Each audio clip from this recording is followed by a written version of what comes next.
नमस्कार दोस्तों, मैं राजेश कपूर आपका टेक टॉक्स के एक नए सीजन और एक नए एपिसोड में बहुत बहुत स्वागत करता हूं। टेक टॉक्स सीजन 3 में पहुंच चुका है दोस्तों, और टेक टॉक्स को इतना पसंद किया, वर्ल्ड ओवर पसंद किया गया कि हम लोगों ने एक मैगजीन लॉन्च की जिसका नाम रखा टेक आउटलुक। टेक आउटलुक के अंदर आप पढ़ सकते हैं उन सभी लोगों को जो कि टेक की दुनिया से बिलोंग करते हैं और टेक के बारे में नए नए आयामों को उसके अंदर डिस्कस करते रहते हैं। टेक आउटलुक की इस नए एडिशन को ऑर्डर करने के लिए आप हमारे को यहां पर ईमेल कर सकते हैं। ये बिल्कुल फ्री ऑफ कॉस्ट आप तक पहुंचाई जाएगी। अब बात करते हैं दोस्तों टेक टॉक्स की। जी हां, जिस एपिसोड के अंदर हम आज हैं, ये सीजन 3 का पहला एपिसोड है और हम लोग आज से कुछ एक नए एंगल में इस आपको मिलने वाले हैं। हम कुछ नए तरीके से चीजों को डिस्कस करने वाले हैं और वो तरीके ये होंगे कि हम लोग एक प्रॉब्लम को एड्रेस करने वाले हैं, साथ ही में उस प्रॉब्लम को किस तरीके से इंडस्ट्री सॉल्यूशन के द्वारा उसको हल करती है, हम लोग उस सॉल्यूशन को भी देखने वाले हैं। हमारे साथ हर बार की तरह मौजूद रहेंगे डॉक्टर नवीन धाम। डॉक्टर धाम, आपका बहुत बहुत स्वागत है। नमस्कार। डॉक्टर नवीन धाम रिप्रेजेंट करते हैं GISPL को। GISPL वो कंपनी दोस्तों जिसने टेक टॉक्स को अंजाम दिया, इजाद किया और आप तक पहुंचाया। और GISPL वो कंपनी दोस्तों जो कि एक कंसल्टेशन कंपनी के रूप में दुनिया में ख्याति प्राप्त कर चुकी है। दुनिया के अंदर GISPL की कंसल्टेशंस को बहुत मान्यता दी जाती है और उम्मीद की जा रही है कि इस एपिसोड की सक्सेसफुल रनिंग के बाद ये ख्याति और बढ़ेगी। आज मैं आपको एक और अपने स्पॉन्सर से मिलवाना चाहूंगा, क्लाउड एक्सेस। क्लाउड एक्सेस एक ऐसा प्लेटफॉर्म जहां पर आप अपने ERPs को, अपने प्रोग्राम्स को होस्ट कर सकते हैं और घर बैठे या कहीं पे भी बैठे उन ERPs को रन कर सकते हैं बिल्कुल सीमलेसली। डेटा को सिक्योर रखने के लिए भी क्लाउड एक्सेस बहुत फेमस एक प्लेटफॉर्म माना जाता है। आइए अब शुरू करते हैं एक ऐसे धुरंधर एक्सपर्ट के साथ में जिसको साइबर लॉ की दुनिया के अंदर बहुत ही जबरदस्त ख्याति प्राप्त है। मैं बात कर रहा हूं दोस्तों मिस्टर रणवीर यादव की, जो आज हमारे साथ जुड़े हैं एक जूम के द्वारा, और हम लोग उनसे पूछने वाले हैं फिशिंग के बारे में। फिशिंग के बारे में आप कितना जानते हैं, क्या जानते हैं? आज उस बारे में सब मिथ्स टूटने वाली हैं, बिकॉज जो हम आपको आज डिस्कस करके दिखाने वाले हैं वो शायद उन सब चीजों से बिल्कुल अलग होगा जो आप अभी तक समझते आए हैं फिशिंग को। इसलिए ये एपिसोड को गौर से देखना, खास तौर पे इस एक्सपर्ट को ध्यान से सुनना आपके लिए बहुत जरूरी हो जाता है। तो आइए जानते हैं यादव जी से कि फिशिंग के बारे में आज वो हमें क्या बताने वाले हैं। यादव साहब, फिशिंग एक वर्ल्ड ओवर एक ऐसा फिनोमेना बन चुका है जिसको हम लोग जो एक्सपर्ट्स के तौर पे जब देखते हैं तो बहुत डरते हैं, क्योंकि ज्यादातर लोग फिशिंग को आज भी नहीं समझ पाए हैं ठीक से। कुछ आपके द्वारा समझ में आ जाए तो अच्छा रहेगा। Thank you so much Naveen and Rajesh, first of all to introduce me over here, and बहुत बहुत धन्यवाद आप लोगों का, and best wishes to you guys also for your cloud access and GSI consulting together. So my name is Ranveer, as Rajesh and Naveen introduced. I'm a cyber lawyer and I'm representing and I'm doing the practice in the market.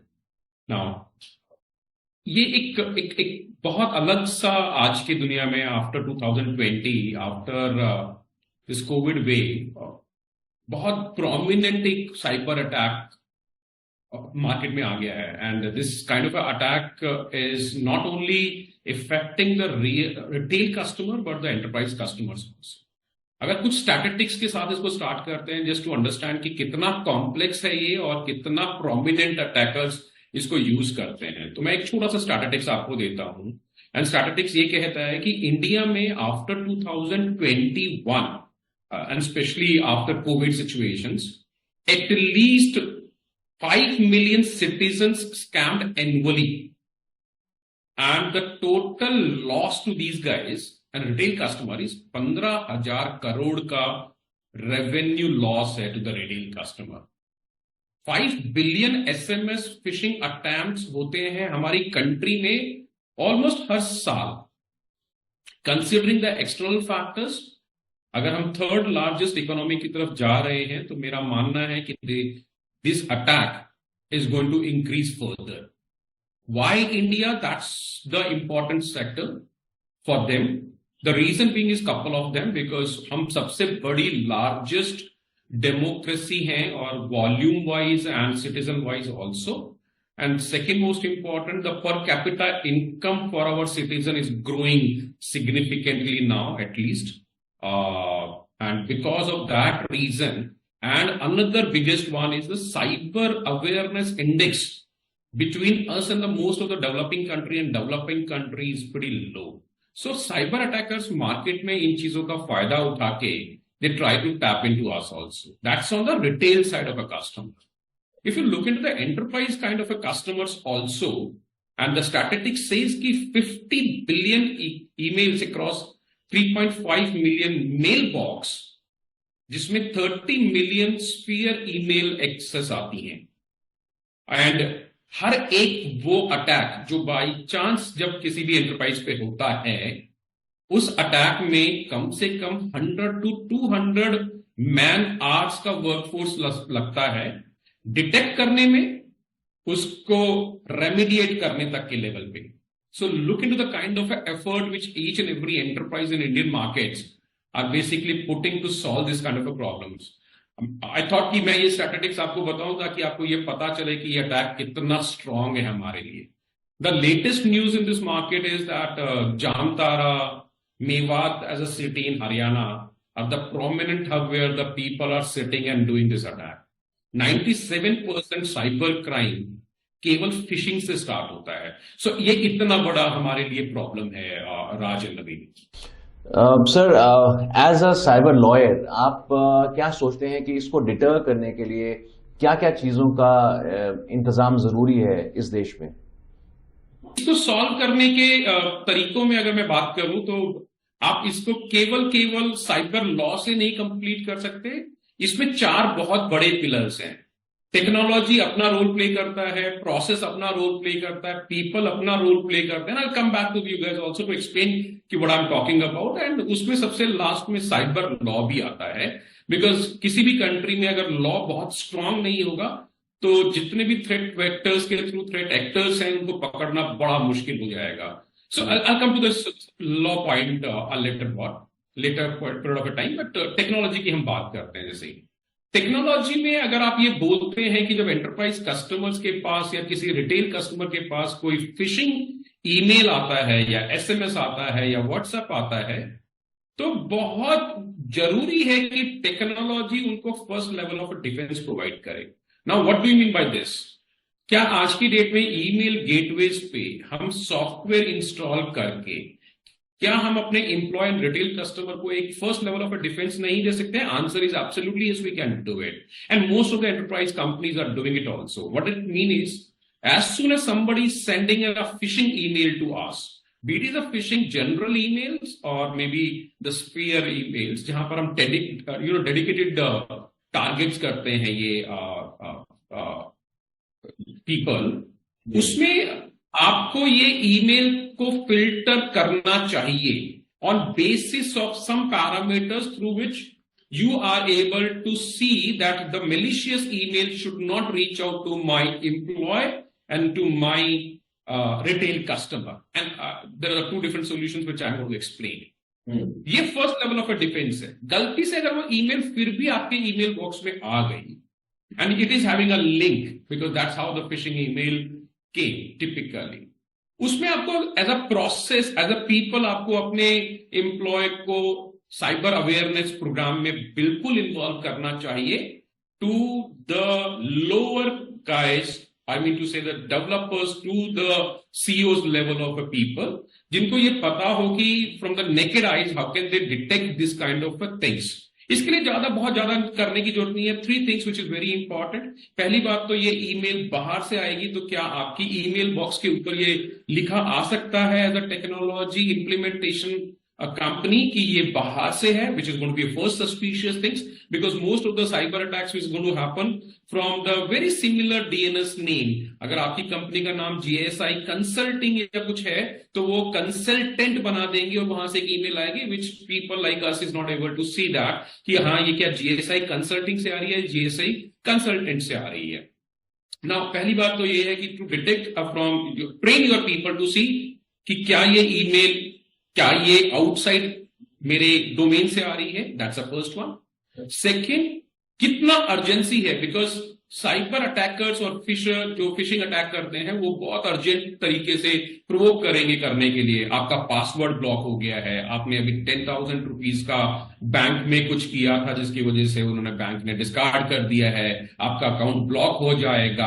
आपने sir, आप एक cyber lawyer होने के साथ साथ एक cyber expert भी हैं और फिशिंग टूल्स को इम्प्लीमेंट करना आपके डोमेन में भी आता है। मैं अपने दर्शकों के लिए यहाँ पूछना चाहूंगा जिसमें ज्यादातर लोग जो हैं वो उस बिजनेस को बिलोंग करते हैं जो अपने आप को प्रोटेक्ट करना चाहता है। तो फिशिंग के बारे में अगर मैं पूछूं तो कैसी दिखती हैं, किन किन चीजों को आप जो है कंसिडर करवाना चाहेंगे जो यूजर सुन रहे हैं उनको कि अब आपको फिशिंग की जरूरत है, अब आपको फिशिंग टूल्स लगा लेनी चाहिए, चाहे आपकी स्ट्रेंथ एक यूजर की हो चाहे 100 की हो। क्या ऐसा वो देखते हैं? And I would say this is the absolute need of phishing software, anti-phishing software, I would say.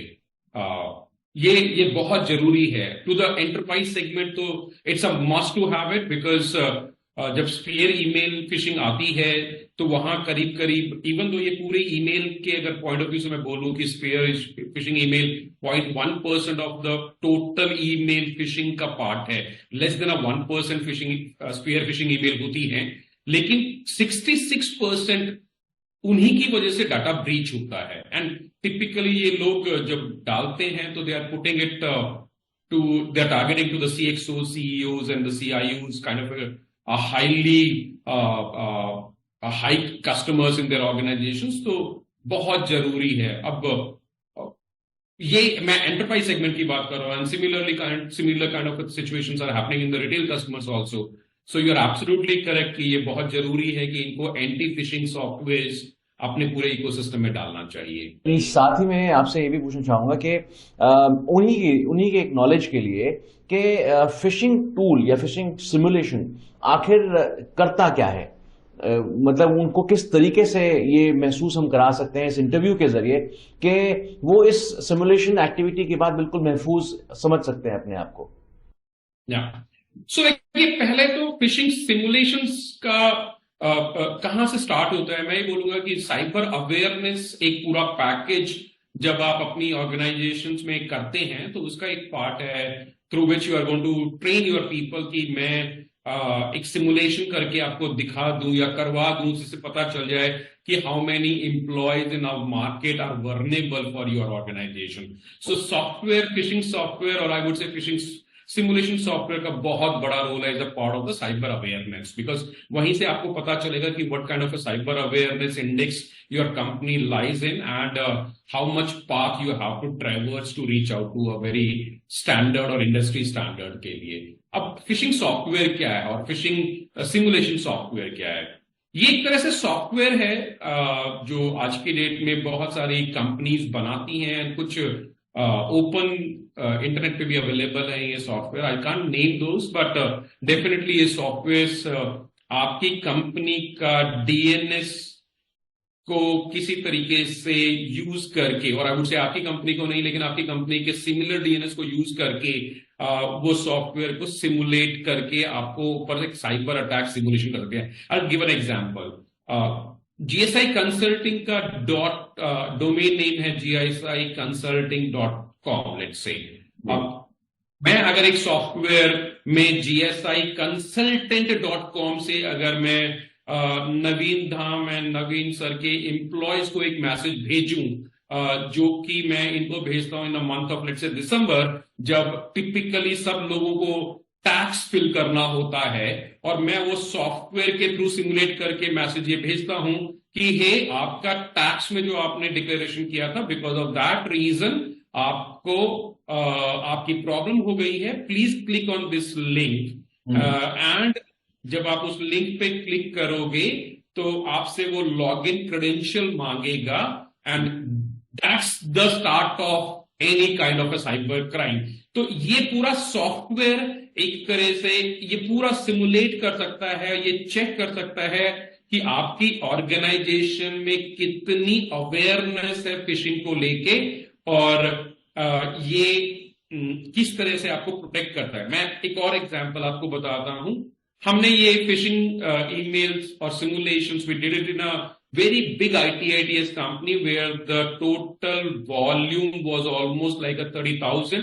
Out of that, we picked up almost like a 4,000 people to see कि simulation को हम करते हैं और उसका रिजल्ट क्या आता है।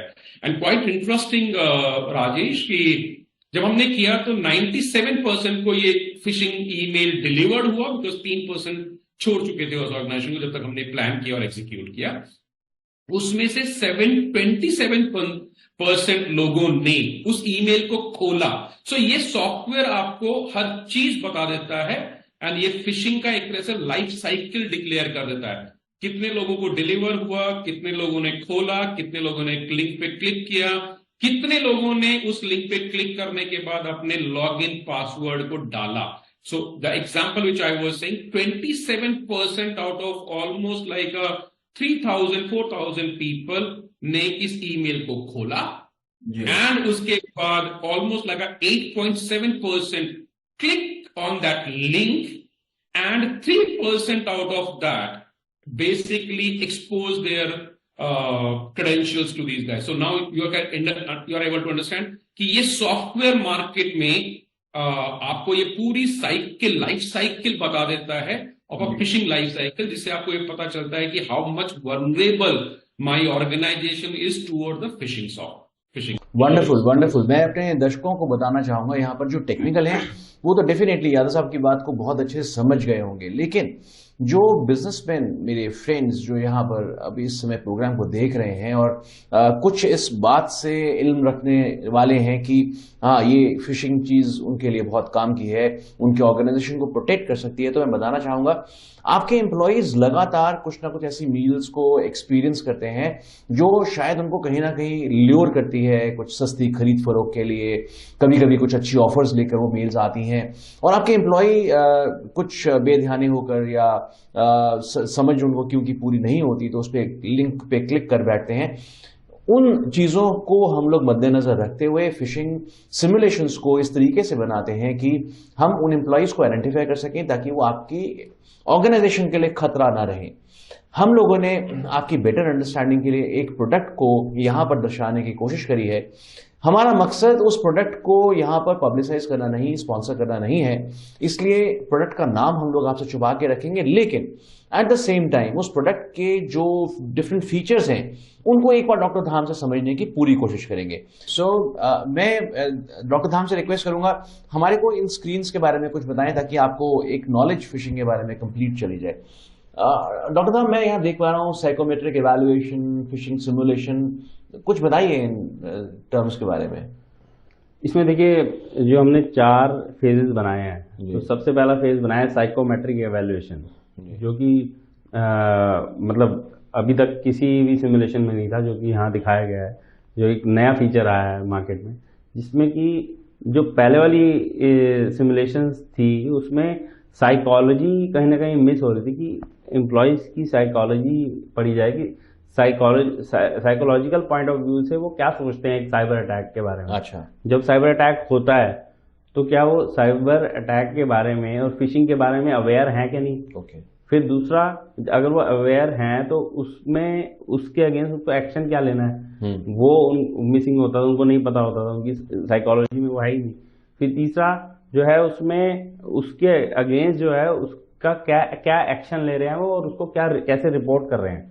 तो ये चीजें मिसिंग थी, तो हमने इसमें 4 क्वाड्रेंट बना दिए। 4 क्वाड्रेंट बनाकर एक साइकोमेट्रिक टेस्ट बनाया with the help of psychologist. तो साइकोलॉजिस्ट ने बैठ के वो एक अपना एक पूरा सर्वे बनाया, जिसको हम हर एम्प्लॉय को पहले भेजते हैं।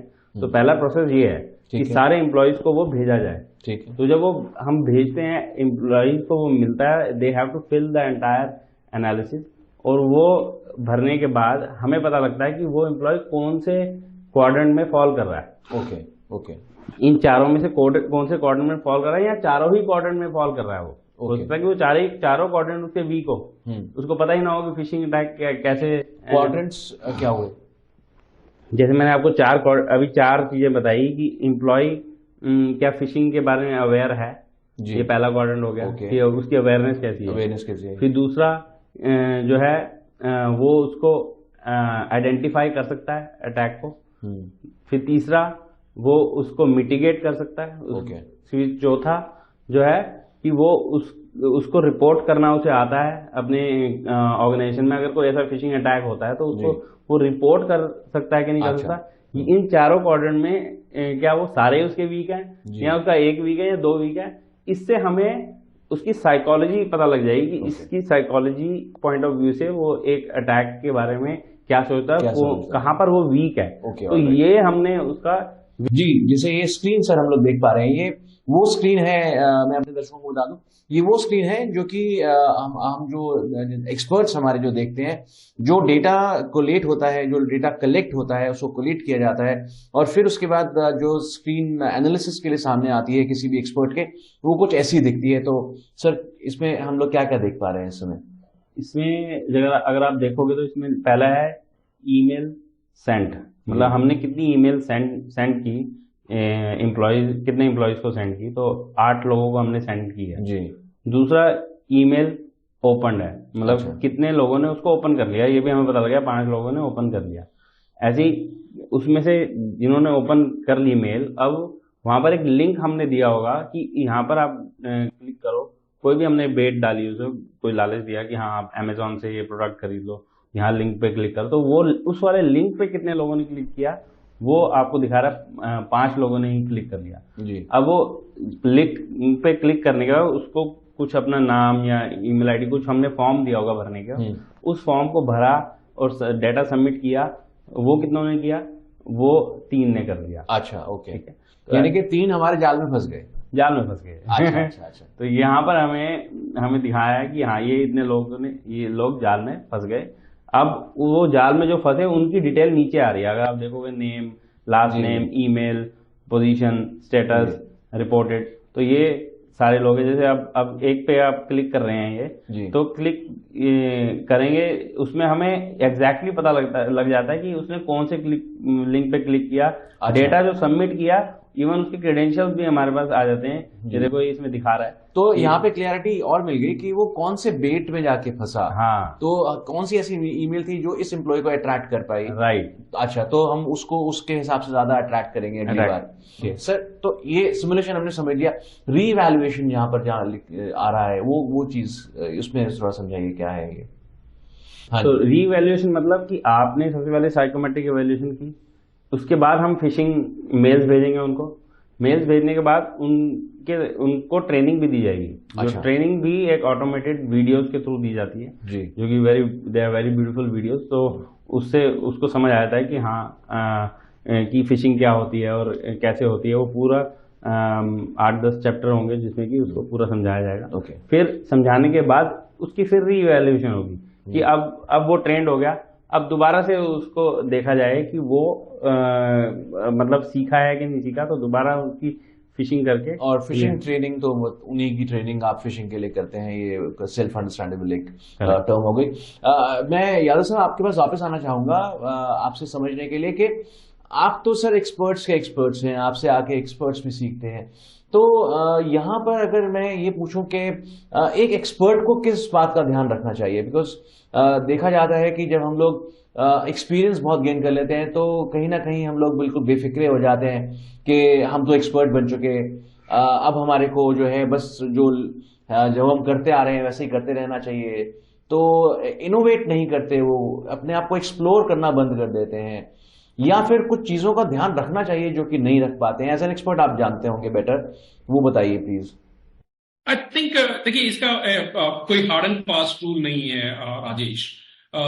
इस सिमुलेशन एक्सरसाइज को हर एंटरप्राइज कस्टमर को चलाते रहना चाहिए, बिकॉज आपके यहाँ पर अगर इंटरेक्शन रेट अगर एम्प्लॉयज का मोर देन 20% है तो हर साल 100 में से 20 लोग जा रहे हैं और 20 लोग आ रहे हैं। तो आप ये एज्यूम करना कि जो आ रहे हैं वो वेल ट्रेन्ड होंगे, answer is absolutely no. So, ये exercise being an expert, I can say that every quarter, not every quarter, let's say every 6 months, you should run it. And बहुत सारे तरीके हैं और बहुत सारा आई वुड से being expert I can say कि कौन कौन से व्यूज पे या कौन कौन से एपिसोड पे आपको ये चलाना चाहिए। जैसे इन the month of December for sure जब आपका टैक्सेशन फाइलिंग होती है इंडिया के अंदर, जब आप फॉर्म 16 या अपने डिक्लेरेशंस करते हैं, आपको ये इवेंट्स बैसाखी या दिवाली के टाइम पे फॉर श्योर चलाना चाहिए, जहां पर टिपिकली फ्री बीज डिस्ट्रीब्यूट किया जाता है इंडिया के अंदर। सो ये एक्सरसाइज आपको हर साल 2 बार 3 बार चलानी चाहिए, ताकि you can reach out to a stage where from the re-evaluations in this product which Mr. Dham was talking about, at least you are able to understand कि कितने लोग vulnerables हैं, क्या उन्होंने vulnerability से कोई सीखा कि नहीं सीखा। इसीलिए cyber awareness plus simulations should go hands and hands. Simulation चलाइए, पता करिए कहां vulnerabilities हैं आपके इकोसिस्टम में in terms of the people, and उनको ट्रेन करिए। लेकिन क्योंकि बाहर से भी लोग आ रहे हैं, लोग जा रहे हैं, तो this is a continuous process which you have to run. Sir मुझे ये भी बताइए कि हमारे पास रेमेडियल एक्शंस में क्या क्या मौजूद है। एक कंपनी जिसपे फिशिंग अटैक हो चुका है और उसने कोई फिशिंग एक्सपर्ट को हायर भी किया था, तो क्या वो उसको कुछ पेनल्टीज बोल सकती है कि आपके रहते हुए मेरे पे ये अटैक हो गया तो मेरे को ये कॉम्पेंसेशन चाहिए? इंडिया में आज की डेट में यूजर्स के पास रेमेडी है, एंड वो रेमेडी आपको प्रोवाइडेड है आईटी एक्ट के अंदर, एंड वो कहीं हद तक रेमेडी आप combine together in CrPC IPC also you can find out. जैसे एक छोटा सा एग्जांपल है, आईटी एक्ट में 43, 66, 66C and 66D are the provision already mentioned over there which says कि अगर किसी ने कंप्यूटर या कंप्यूटर इक्विपमेंट्स को यूज करके आपके ऊपर कोई ऐसा अटैक मारा है, phishing attack would be the one of the things, लेकिन किसी ने आपको इम्पर्सोनेट किया है या आपकी क्रेडेंशियल्स को चुरा लिया है और उसके बाद आपको डैमेज हुआ है, तो अगर वो डैमेज करने वाला थ्रेट एक्टर्स या threat actors can be find out, क्योंकि ये टिपिकली इंडिया से बाहर से करते हैं, लेकिन अगर वो इंडिया में है और किसी तरीके से लॉ उसको कैच कर लेता है, तो इन आईटी एक्ट के अंदर इन प्रोविजंस के तहत आप उसके ऊपर बुकिंग कर सकते हो। इसका मतलब यह है कि उसको 3 साल की सजा या 1 लाख रुपए तक का डैमेज आप उसे क्लेम कर सकते हो। लेकिन इसी आईटी एक्ट के साथ में बहुत सारे साइबर लॉयर्स कंबाइन करते हैं आईपीसी सीआरपीसी ऑल्सो, बिकॉज आपको 415 सेक्शन जो है या 418 सेक्शंस है या आपका 464 सेक्शन है जो फौजरी की बात करता है, चीटिंग की बात करता है। एक्सपर्ट्स अगर बहुत अच्छे से अगर आपके ऊपर फिशिंग अटैक हो गया है, reach out to the cyber lawyers in the market, they are expert and knowing those kind of things also, that how can these people are going to help you to provide those kind of remedies also. Combine IT act, IPC, CRPC, those sections, and you are able to get a good amount of a remedy and a protections also. Damage claim in terms of a monetary कितना होगा नहीं पता, या मैं उसको उस incident को हम उस लेवल तक सोच सकते हैं बाद में जब वो इंसिडेंट हो जाता है कि कितना डैमेज हुआ है। बट फॉर श्योर एक्टर को पकड़ने के टाइम पे ये लॉ के और ये सेक्शंस काफी इंपॉर्टेंट है आपके लिए जानना, ताकि एंटरप्राइज को भी ये पता चले कि लॉ है एंड लॉ कितना स्ट्रांग तरीके से लिखा गया है। लेकिन उसके लिए आपको एक साइबर एक्सपर्ट या साइबर लॉयर की जरूरत पड़ेगी ही पड़ेगी व्हेन यू आर हैविंग और facing any kind of a cyber attack. जी, thank you sir, and we are very fortunate कि आपके जैसे एक लॉयर हमारे साथ आज एक एज एन एक्सपर्ट ज्वाइन कर सके इस प्रोग्राम को। यदि हमारे लीगल एक्सपर्ट से और जानकारी लेना चाहते हैं, उनके नंबर्स, उनकी डिटेल्स हम लोग यहाँ पे फ्लैश कर रहे हैं, आप उनके साथ संपर्क में आ सकते हैं, अपने बारे में, अपने सिक्योरिटीज के बारे में और ज्यादा उनसे जानकारी हासिल कर सकते हैं। जैसा कि मैंने आपको बताया कि हम लोग यहाँ प्रोडक्ट का नाम, नंबर तो डिस्प्ले नहीं कर सकते, वो अलाउड नहीं है, तो लेकिन हाँ, जो एक्सपर्ट हमारे साथ यहाँ मौजूद रहते हैं उनके डोमेन में सभी चीजें मौजूद रहती हैं, ये ऐसे सॉल्यूशंस भी मौजूद रहते हैं। तो यदि आप डॉक्टर धाम से मिलना चाहते हैं तो उनके नंबर्स हम लोग यहाँ फ्लैश कर रहे हैं, आप उनको डायल कीजिए, अपने आप को सिक्योर कीजिए। और यदि एक ऑलरेडी एक सिक्योर प्लेटफॉर्म को आप चुनना चाहते हैं तो क्लाउड एक्सेस के नंबर्स हम लोग यहाँ दे रहे हैं, लगातार फ्लैश कर रहे हैं, आप उनको चूज कर सकते हैं और अपने आप को सिक्योर महसूस कर सकते हैं। ऐसे ही इंफॉर्मेटिव प्रोग्राम्स को हम लोग आप तक लेके आते रहेंगे। कैपिटल वन, आप हमारे को यूट्यूब पे सब्सक्राइब भी कर सकते हैं। तो इसी के साथ दोस्तों इस एपिसोड का मैं यहाँ अंत करता हूं, जल्द ही मिलेंगे अपने नए एपिसोड के अंदर। धन्यवाद।